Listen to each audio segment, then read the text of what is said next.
Ruth, capítulo de número 4.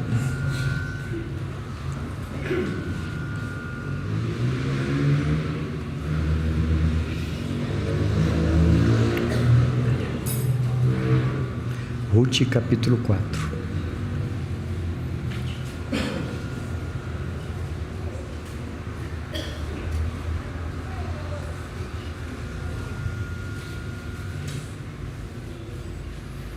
Nós estamos agora, irmãos, chegando ao último capítulo desta história de Ruth.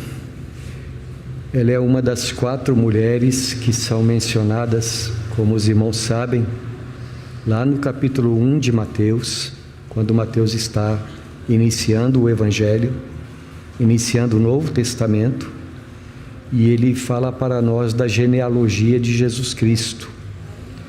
Um texto, o da genealogia, muito importante, através do qual Mateus nos ensina que Jesus é aquele prometido do Antigo Testamento, aquele que seria descendente do rei Davi, que nasceria em Belém de Judá, que seria descendente de Abraão, que seria da tribo de Judá. Então, entre outras coisas, a história de Ruth, ela é bastante importante, porque ela nos fala a respeito disto, desta ancestral de Jesus. Eu disse que eram 4 as mulheres na genealogia de Jesus. Interessante, meus irmãos, que naquela época, quando se falava de genealogia, geralmente as mulheres não eram mencionadas. Até uma vez eu ouvi um irmão brincar dizendo assim, olha, eram 600 mil homens que saíram do Egito, fora as crianças, mulheres e cavalos, né? Porque eles apenas contavam os homens. Mas o Espírito Santo entendeu que era muito importante que nós soubéssemos a respeito dessas mulheres aqui, não é? As outras mulheres são Tamar, que também não era uma israelita, que foi nora de Judá, e foi a mãe de Perez, e vem toda aquela árvore genealógica. Os belemitas, os habitantes de Belém, eram descendentes de Perez. Outra mulher que também foi ancestral de Jesus Cristo foi Raabe, aquela mulher de Jericó, cananeia, que era uma prostituta, mas que quando Israel estava para invadir Jericó, ela converteu-se ao Deus de Israel. E outra mulher mencionada na genealogia de Jesus, além de Maria, naturalmente, a mãe dele, nós encontramos Batseba, que foi a esposa de Urias, o Eteu, e que depois de viúva casou-se com Davi e foi a mãe de Salomão. Todas essas mulheres, na sua maioria estrangeiras, ou tendo parentesco estrangeiro, nós podemos dizer que quando inseridas ali na genealogia de Jesus, e também quando a sua história é inserida no Antigo Testamento, elas são um sinal já manifesto por Deus, desde a antiga aliança, de que os seus escolhidos eram de todas as nações, e que através de Israel, Deus queria alcançar todos os povos. Por isso que Deus disse para Abraão, em ti serão benditas todas as famílias da terra. E por isso que o Salmo diz, louvai a Deus vós os gentios, louvai-o todos os povos. Ora, a história dessas mulheres vem nos mostrar isto, vem lançar luz a respeito deste fato. Bem, meus irmãos, então, nos capítulos anteriores aqui, nas nossas meditações anteriores, nós vimos como Ruth, a Moabita, veio achar-se residindo em Israel. A Bíblia nos conta que Elimeleque, sua esposa Noemi, israelitas, juntamente com seus 2 filhos, Malom e Quilion, em tempos de fome, em tempos de escassez na terra de Judá, eles saíram de sua terra e se mudaram para Moabe. E ali os filhos se casaram com mulheres moabitas. Malom se casou com Ruth e Quilion se casou com Orfa. Mas os 3 homens morreram. E diante disso, diante das dificuldades que as viúvas passaram ou começaram a experimentar, Noemi voltou para a sua terra, acompanhada de sua nora Ruth. E ali em Belém, Ruth encontrou-se ou conheceu um homem chamado Boaz, que era da família de Elimeleque e que por causa disso tinha obrigações para com a família do falecido, de cuidar dessa família, era responsabilidade dos mais próximos em Israel. E depois nós vimos no capítulo de número 3 que algum tempo depois do seu trabalho ter começado ali nas terras de Boaz, Ruth pediu que ela se casasse com ele. Então, na semana passada nós vimos o comportamento de Boaz, que levou Ruth a pedir que ele se casasse com ela, a pedir que ele a protegesse, que ele a resgatasse a ela, a sua sogra e as propriedades da sua sogra. Então hoje, meus irmãos, nós vamos ver a respeito da maneira como Boaz atendeu ao pedido de Ruth. Nós vimos da semana passada também que ele prometeu que ele ia cuidar, fazer tudo que fosse necessário para o bem daquelas mulheres. E Noemi disse: olha, ele é um homem de palavra, ele não vai ter sossego enquanto ele não resolver esta situação. O capítulo 4 fala sobre a solução, então, que Boaz encontrou, cumprindo as suas promessas.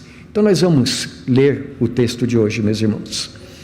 Boaz subiu à porta da cidade e assentou-se ali.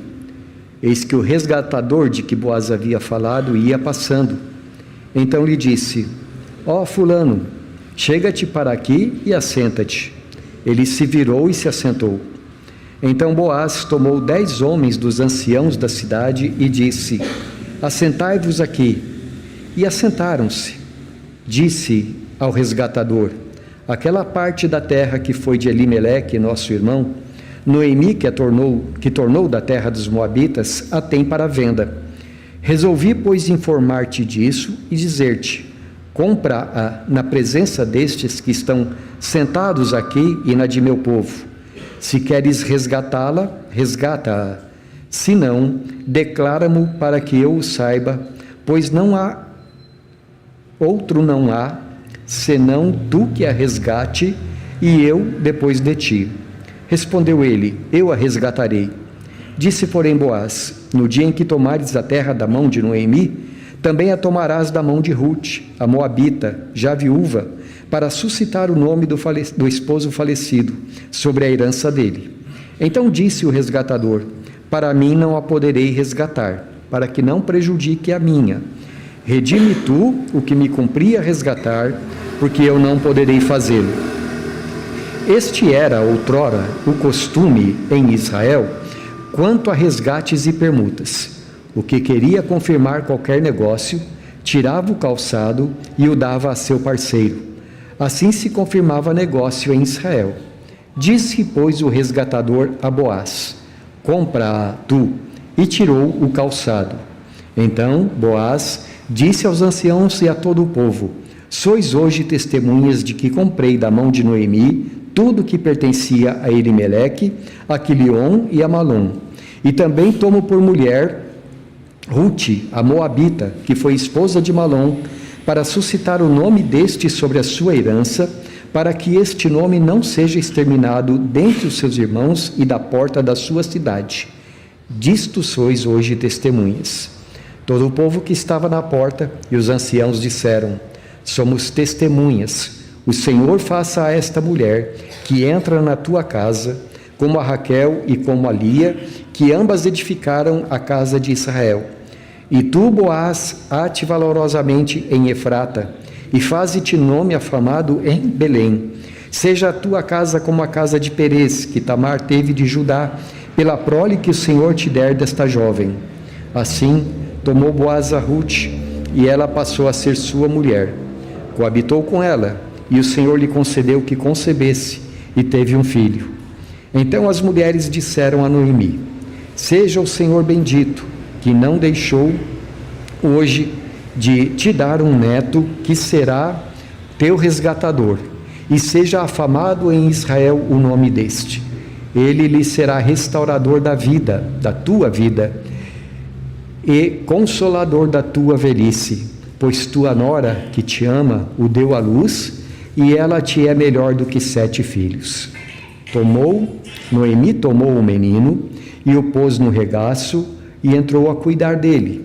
As vizinhas lhe deram nome, dizendo: a Noemi nasceu um filho, e lhe chamaram Obed. Este é o pai de Jessé, pai de Davi. São estas, pois, as gerações de Perez. Perez gerou a Esrom, Esrom gerou a Rão, Rão gerou a Aminadab, Aminadab gerou a Naasson, Naasson gerou a Salmão, Salmão gerou a Boaz, Boaz gerou a Obed, Obed gerou a Jessé, e Jessé gerou a Davi. Naqueles dias, as portas ou portões das cidades eram, uma vez que as cidades israelitas eram bem pequenas, as ruas bem estreitas, os portões ou portas da cidade eram os lugares de reuniões públicas, os lugares onde as decisões eram tomadas, onde os negócios eram feitos, sempre na presença dos anciãos, que pela sua idade eram considerados pelos israelitas os homens de autoridade, eram os administradores da cidade. Pois bem, meus irmãos, então depois que Boaz prometeu para Ruth que naquele mesmo dia ele iria resolver toda a questão a respeito da qual nós lemos no capítulo 3, Boaz havia dito a ela: olha, eu posso te resgatar, mas existe alguém que é um parente mais próximo ainda da família. Então ele tem o direito de ser consultado primeiro. Então o que eu vou fazer? Hoje mesmo eu vou falar com ele. Se ele quiser tomar a herança, a terra das mãos de Noemi, para dessa maneira pagar as dívidas dela e a herança continuar na família. Se ele quiser se casar com você, ele tem todo o direito. Hoje mesmo eu vou falar com ele e dizer que, como a gente diria hoje, ele é o primeiro da fila. Mas se ele achar por bem não te resgatar, eu o farei. Então, diante disso, depois disso, Boaz foi para a porta da cidade, assentou-se ali, porque ele sabia que o resgatador deveria passar por aquele lugar. Ficou ali sentado, e quando o resgatador, quando esse parente estava passando por ali, ele disse: ô fulano, o nome desse homem ficou no esquecimento, a gente não sabe qual é, então eu vou chamá-lo de fulano também, tá bom? Para ficar mais fácil aqui. Mas ele disse: ô fulano, senta-te aqui. E o fulano, entendendo o que estava acontecendo, alguma transação iria acontecer, e ele sentou-se. Boaz chamou 10 anciãos, 10 autoridades que ficavam ali na praça, e o povo estava ali também para assistir o que queria ser feito. E quando todos estavam já prontos no seu lugar, Boaz disse ao parente: aquela parte da terra que foi de Elimeleque, que agora está nas mãos de Noemi, ela precisa ser resgatada para que possa continuar na família. E você tem direito de adquirir essa terra. Então eu achei melhor falar para você e dar para você a oportunidade. Se você quiser resgatar da mão de Noemi, a terra será sua, vai continuar na família, mas você é que estará responsável por ela. E então o fulano disse: está bem, eu vou resgatar. Aí Boaz entrou com a segunda parte, né? E ele disse assim: olha, e também você precisa ficar sabendo o seguinte: no dia que você resgatar esta terra, você também estará recebendo Ruth, esposa do falecido Malom, como sua esposa, para que você cuide dela e suscite também uma descendência para Malom e Elimeleque. Então o fulano disse: bom, agora já mudou a história, agora a coisa já mudou de figura, eu não posso fazer as duas coisas, porque se eu tomar Ruth por minha mulher, então isso poderá prejudicar a minha própria herança, isto é, dos meus descendentes, não poderei fazer. E tirou o calçado. Você se lembra quando Deus disse para Josué: todo lugar que pisardes com a planta do vosso pé, vou-lo tenho dado? Talvez por causa disso, pelo menos é que os historiadores entendem, a partir dali, esse tirar o calçado seria como você renunciar a algo que você tem direito. Então, vamos supor que você fosse dono de uma certa propriedade, você iria passar essa propriedade para outra pessoa. Em vez de você assinar um documento embaixo dizendo, você tirava o calçado e dava para a pessoa com quem iria ficar, com a propriedade. Então, esse homem aqui, ele tira o calçado e, naturalmente, Boaz vai lá e está ali a assinatura do homem, né? E diz para todos os anciãos: vocês estão vendo e são testemunhas de que hoje estou suscitando a herança de Elimeleque, Malom e Quilion para mim, e também recebo como esposa Ruth, a viúva de Malom. Vocês todos estão vendo isso? E todos os anciãos então disseram: sim, nós estamos. E abençoaram Boaz, abençoaram Ruth, abençoaram Noemi. E assim nós chegamos ao final da história, quando o texto diz para nós que desse casamento nasceu uma criança, nasceu um neto de Noemi, e esse neto seria a alegria dessa mulher. Irmãos, eu fico pensando, a gente percebe aqui o final feliz dessa história. Depois de tantos anos de sofrimento, tantas provações pelas quais passaram Noemi e Ruth, finalmente a alegria voltou ao coração delas. Eu quero destacar, meus irmãos, para a nossa meditação nesta noite, aquilo que o povo de Jerusalém, as mulheres disseram a respeito do que estava acontecendo. Mulheres que amavam Ruth, que amavam Noemi, amavam aquela família. Então, versículos 14 a 17, eu quero reler com vocês. Então as mulheres disseram a Noemi: seja o Senhor bendito, que não deixou de te dar um neto que será teu resgatador, e seja afamado em Israel o nome deste. Ele será restaurador da tua vida e consolador da tua velhice, pois tua nora, que te ama, o deu à luz, e ela te é melhor do que 7 filhos. Noemi tomou o menino e o pôs no regaço e entrou a cuidar dele. As vizinhas lhe deram nome, dizendo: a Noemi nasceu um filho, e lhe chamaram Obed. Este é o pai de Jessé, pai de Davi. Salta aos nossos olhos a beleza do caráter, a beleza da vida de cada um desses principais personagens aqui. Noemi, que mulher linda. Ruth, quem é que não se apaixona por Ruth só de ler a história dela? Boaz, gente, que homem de Deus, que homem cheio do Espírito Santo. Agora, eu gostaria de fazer uma pergunta para vocês. Por que será que essa gente aqui é desse jeito? Por que será que essa gente aqui tem essas qualidades de alma, esse comportamento? Quando nós olhamos para a Escritura Sagrada, nós aprendemos que cada um é conforme o Deus que adora. Por exemplo, se você ler o Salmo 115, a respeito daqueles que adoram os deuses, os ídolos, tem boca e não falam, têm olhos, mas não enxergam, mãos, mas não tocam nada, pés e não andam, e o Salmo diz: tornem-se semelhantes a ele, aqueles que neles confiam. Nós nos tornamos naquilo que adoramos. O apóstolo Paulo nos diz que fomos criados para ser, ou criados à imagem e semelhança de Deus. E quem anda com Deus, quem anda na presença de Deus, vai aprendendo a ser, aos poucos, vai aprendendo a ser como o seu Deus. Ora, o que nós vemos aqui nessas pessoas nada mais é do que um reflexo desse andar com Deus. Eles, poderíamos dizer assim, eram como que reflexos, espelhos de Deus diante do mundo.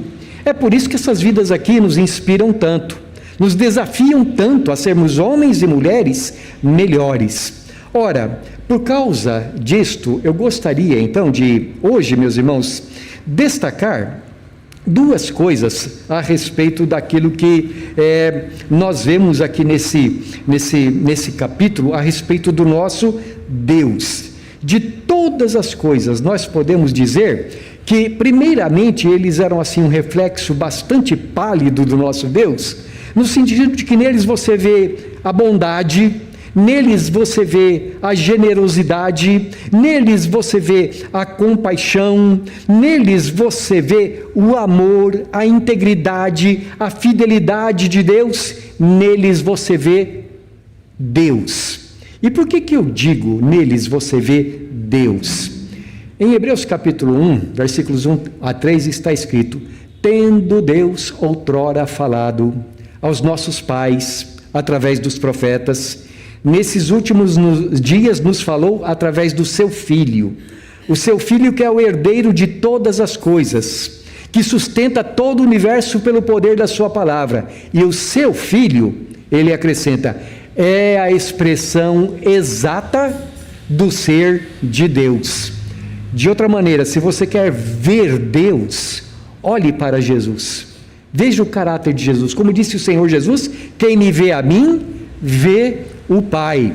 E na medida em que você vê Jesus, diz, segundo aos Coríntios, capítulo 3, versículo 18, você é transformado pelo Espírito Santo, de glória em glória, no caráter de Deus.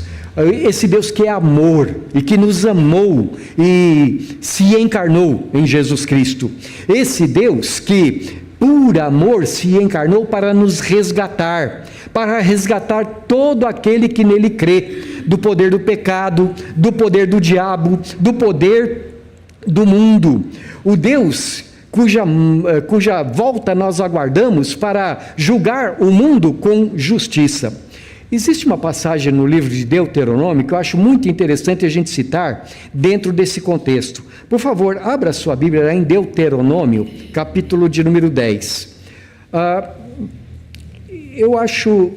Nós queremos destacar os versículos 17 em diante, 17 a 19, mas eu acho interessante que nós leamos um pouquinho antes, começando do versículo 12, irmãos.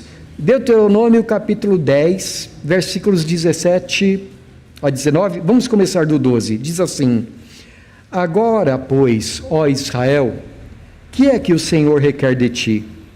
Não é que temas o Senhor, teu Deus, e andes em todos os seus caminhos, e o ames, e sirvas ao Senhor teu Deus, de todo o teu coração, e de toda a tua alma, para guardares os mandamentos do Senhor, e os seus estatutos que hoje te ordeno, para o teu bem. Guarde essa frase. Eis que os céus e os céus dos céus são do Senhor teu Deus, a terra e tudo o que nela há. Tão somente o Senhor se afeiçoou a teus pais para os amar. A vós outros, descendentes deles, escolheu de todos os povos, como hoje se vê. Circuncidai, pois, o vosso coração, e não mais endureçais a vossa cerviz, pois o Senhor, vosso Deus, é o Deus dos deuses, e o Senhor dos senhores, o Deus grande, poderoso e temível, que não faz acepção de pessoas, nem aceita suborno, que faz justiça ao órfão e à viúva, e ama o estrangeiro, dando-lhe pão e vestes. Amai, pois, o estrangeiro, porque fostes estrangeiros na terra do Egito. Ao Senhor teu Deus temerás, a Ele servirás, a Ele te chegarás e pelo seu nome jurarás. Ele é o teu louvor e o teu Deus, que te fez estas grandes e temíveis coisas que os teus olhos têm visto. Com 70 almas teus pais desceram ao Egito, e agora o Senhor teu Deus te pôs como as estrelas dos céus em multidão. Eu desejei ler o texto todo aqui com vocês, meus irmãos, só por causa da beleza dele, só pela maneira como Deus se apresenta aqui. Ele é o Senhor do universo, Ele é o Senhor das estrelas, Ele é o Senhor dos exércitos, Ele é o Deus dos deuses, e Ele pede assim: o que o Senhor requer de ti? Ele está pedindo muita coisa.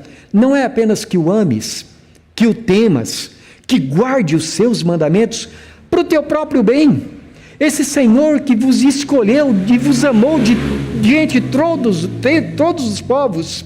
E aí então, dentro desse contexto, Deus diz: eu quero que você ame o estrangeiro, por duas razões. Primeira, porque o Senhor teu Deus ama o estrangeiro. O Senhor guarda o órfão e a viúva. O Senhor te ordena isso então. E a segunda razão, ele diz, é porque você sabe, você conhece o coração do estrangeiro. Um dia você já foi estrangeiro também, na terra do Egito. Então, por isso, você tem um dever especial para com aqueles que são de fora. Você tem um dever especial para com os órfãos e as viúvas. Sabem porque Boaz tem toda essa atitude para com Ruth, tem toda essa atitude para com Noemi? Era um homem que andava com Deus. E quando você anda com Deus, você vai aprendendo a ter o coração de Deus também. É assim, é por causa disso que todo esse cuidado. Ame o estrangeiro, porque você também foi na terra do Egito. A gente poderia equivaler para nós dizendo assim: ame os perdidos, porque você já foi uma ovelha perdida. Ame aqueles que estão do lado de fora, porque você já esteve do lado de fora. Ame, porque o Senhor ama dando pão e vestes. Então cuide bem do seu próximo. Primeiramente, então, o nosso Deus é um Deus que se compraz em ter compaixão, em amar. É um Deus que escolhe Maria para ser a mãe de Jesus, mas que também escolhe Ruth para pertencer ao povo dele. É um Deus que também chama Raabe para pertencer ao povo dele. É um Deus que também chama Tamar para fazer parte das 12 tribos, para ser mãe de uma das tribos. É o Deus que chama Betseba para fazer parte do seu povo. Eu tenho comigo que quando Deus hoje olha do céu e vê as muitas Noemis deste mundo, as muitas viúvas, os muitos órfãos, as muitas Rutes que existem por aí, e Raabes, e Batsebas, e Tamares, o coração de Deus continua sendo o mesmo, ontem e hoje e para sempre. Segunda coisa que eu gostaria de destacar é que esse Deus que se compadece também é um Deus que resgata, é um Deus que traz para perto de si, que traz liberdade e que faz os seus resgatados pessoas felizes. No texto que a gente lê, nós lemos Boaz sendo um instrumento nas mãos de Deus para resgatar Ruth, para resgatar a herança de Elimeleque, Malom e Quilion, e vemos Ruth sendo resgatada para poder então cuidar da sua sogra. Mas Deus, através de Ruth, faz muito mais do que apenas preservar o nome da família. Também dá a Noemi a alegria de ter um netinho. Esta semana eu estava pensando nisto, né? Assim, vocês sabem que eu tenho um netinho. Hoje ele estava com a gente. Amanhã é aniversário da Tequinha e eles vieram comemorar com a gente, não é? E eu nunca vi menino mais bonito nesse mundo, né? O Miguel. Mas eu me lembro, quando ele tinha assim uns 2 ou 3 meses de idade, um dia eles estavam lá em casa e o Miguel estava no colo da Terezinha e nós estávamos brincando com ele e você sabe como é que é, né? Eu pegava, passava a mão no rostinho dele, aquele rostinho tão miudinho, pegava na mãozinha dele, beijava o pezinho dele e dizia: "Ô, coisinha mais linda do vovô". e a Terezinha brincando também. Quando de repente eu percebi, o Samuel e a Ruth estavam olhando para a gente e dando risada. E eu falei, a gente está fazendo papel de bobo, não é? Eles fizeram assim, né? Você sabe como é que é vô quando está com um netinho no colo? Vocês que são avós. São a nossa alegria, é a nossa felicidade. Irmãos, a vida de Noemi, houve um certo tempo que parece que ela tinha acabado. Noemi falou assim, não me chamem mais de Noemi, que quer dizer agradável. Me chamem de Mara, que quer dizer amargura. Ela experimentava tanta amargura na vida que ela dizia, não tenho mais esperança de nada. Ora, Deus, que é o Senhor dos senhores, o Deus de todas as situações, o Deus que controla todos os corações, que pode transformar todas as circunstâncias, Deus vem ao encontro de Noemi, já na sua idade avançada, vem ao encontro de Ruth na sua idade jovem, eu não sei quantos anos, mas o texto diz que ela era jovem, e assim, o que Deus faz? Transforma toda essa amargura que elas estavam vivendo, transforma em alegria. E é por isso que as mulheres aqui dão essa descrição tão bonita, não é? Bendito seja o Senhor que te deu um neto. Esse neto será teu resgatador, isto é, ele estará trazendo a alegria de volta para a sua vida, ele estará restaurando a sua vida, vai ser um consolador na sua velhice. Então eu fico imaginando, não é? Eles deram para essa criancinha o nome de Obed. Obed quer dizer servo. O profeta Isaías, falando com Israel, várias vezes diz assim, Israel, meu servo. Falando a respeito de Jesus, ele diz, o meu ungido, o meu servo. Falando a nós, falando a nosso respeito, ele diz, meus filhos, minhas filhas, meus servos e servas, sobre quem eu derramo o meu espírito. E então, Ruth pega o pequenino Obed, coloca no colo, e você imagina a felicidade dessa senhora? Você consegue imaginar, dona Jaci? E você, Dora, consegue imaginar? Ali toda orgulhosa com o netinho no colo. A felicidade dessas mulheres, a felicidade de Boaz, a felicidade dada por Deus, complementando a vida dessas pessoas. Irmãos e irmãs, a vida de Noemi e Ruth, durante pelo menos 10 anos, elas tiveram uma vida muito atribulada. Mas essas mulheres nunca deixaram de crer que o Senhor estava controlando todas as situações. Muitas provações, muitas tristezas, muitas dificuldades, mas muito regadas de fé em Deus, de amor uma pela outra, de amor pela família e de esperança.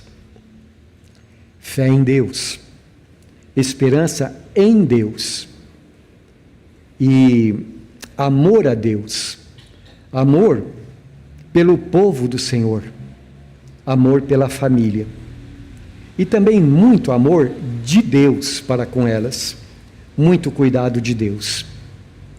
Aquele Deus que na sua muita sabedoria faz com que todas as coisas, de uma forma ou de outra, contribuam para a salvação dos seus escolhidos, para a sua santificação e para o engrandecimento do seu santo nome.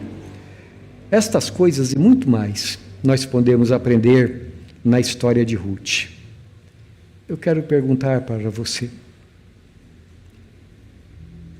você tem passado por sofrimentos? Você tem tido dificuldades de lidar com as tristezas da vida? Eu quero que você se lembre que o teu Deus é o Deus de Ruth, é o Deus de Noemi, é aquele que é ontem, hoje e o será para sempre. Aquele que controla tudo na tua vida. Medite nessa história aqui. Aprecie essa história. Admire o curso dessas vidas, a maneira como Deus estava usando para preparar que na plenitude dos tempos, naquela pequena vila de Belém, nascesse o mais ilustre dos herdeiros de Noemi, o mais ilustre resgatador deste mundo, o leão da tribo de Judá, a raiz de Davi. Tu, Belém Efrata, de modo nenhum és a mais pequenina em todas as cidades de Judá, porque de ti me sairá aquele que há de apacentar Israel. Veja como Deus tinha tudo planejado, como não tinha nenhuma ponta solta em tudo aquilo que ele estava fazendo. Admire Jesus, o nosso resgatador. Ele não nos resgatou com dinheiro, ele nos resgatou com seu sangue, com a sua vida que foi dada por nós ali na cruz. Admire a mão de Deus, irmão, na tua vida. E saiba que aquele que dirige o curso das estrelas também está dirigindo tudo no teu curso. Quer sejam as coisas alegres, quer sejam as coisas tristes, tudo está nas mãos de Deus, a fim de trazer você para perto dele. Senhor, por que eu estou passando por isso? Para trazer você para perto de Deus. Por que tantas lutas? Para trazer você para perto de Deus. Será que não tem alguma coisa que Deus quer te corrigir? Quer botar você no prumo, botar a tua vida em ordem? Será que não há pecados que você precisa confessar e abandonar? Mas se você não os tem, saiba de todo modo, a sua vida está nas mãos de Deus. Órfão, viúva, saiba que Deus é teu pai, que o Criador é o teu marido, que Ele cuida dos órfãos e das viúvas. Você que tem experimentado injustiças, saiba que há um Deus que faz justiça na terra, que Ele vai cuidar de tudo para você. Entrega o teu caminho ao Senhor, confia nele, e o mais Ele fará. Vovôs e vovós, curtam seus netinhos, são alegria do Senhor para a tua vida. Os filhos são alegria, não são? E os filhos dos filhos, é para a gente curtir mais ainda, é para a gente ser mais feliz ainda. Netos, filhos, sejam restauradores da vida dos teus pais, dos teus avós, até a 1000ª geração.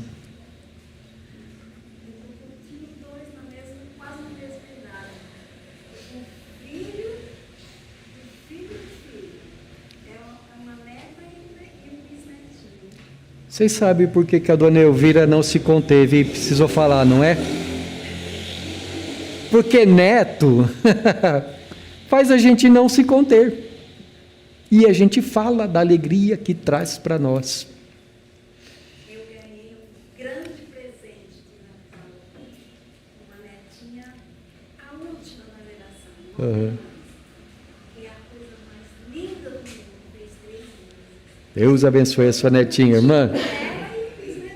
Amém. Curta mesmo. Todos nós, irmãos, temamos a esse Deus, amemos a esse Deus, adoremos a Ele. E como Deus abençoou Boaz, sejamos também valentes diante das provações. Não sejamos covardes. Amemos nossas famílias, amemos nossos irmãos, amemos o povo de Deus, amemos o estrangeiro, o órfão e a viúva. Amemos a cada ser humano, pois o nosso Deus é assim. Essa é a característica dele. A Ele seja o louvor, seja a honra, seja a glória, seja o domínio pelos séculos dos séculos. Amém.